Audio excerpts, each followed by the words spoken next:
പഹൽഗാമിൽ നടന്നത് വളരെയധികം പ്ലാൻ ചെയ്തൊരു ആക്രമണമാണ്. നമ്മൾ പണ്ട് കാലങ്ങളിൽ കേട്ട ആടുകളെ തമ്മിലടുപ്പിച്ച് ചോര കുടിക്കുന്ന ചെന്നായയുടെ കഥ അതുപോലെ തന്നെയാണ് ഇവരും ആഗ്രഹിച്ചത്. മനുഷ്യർ ഏറ്റവും കൂടുതൽ വൈകാരികമായി അടിമപ്പെട്ടിരിക്കുന്നത് മതങ്ങളോടാണ് എന്നുള്ളത് നമുക്കെല്ലാവർക്കും അറിയാം.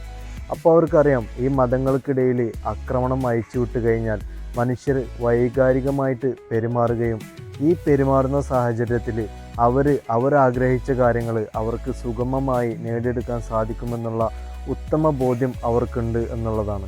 ഭീകരവാദവും വർഗീയവാദവും വിഭാഗീയതയും ഒക്കെ സൃഷ്ടിക്കുന്ന ആളുകൾ പ്രത്യക്ഷത്തിൽ എതിരാളികളായിട്ട് നമുക്ക് തോന്നുമെങ്കിലും അവർ ഒരേ ഗണത്തിൽ പെടുന്നവരാണെന്ന് മനസ്സിലാക്കാൻ നമുക്ക് സാധിക്കണം. നമ്മളെല്ലാവരും മനുഷ്യരാണെന്നുള്ള ബോധ്യം നമുക്ക് എപ്പോഴും ഉണ്ടാവണം.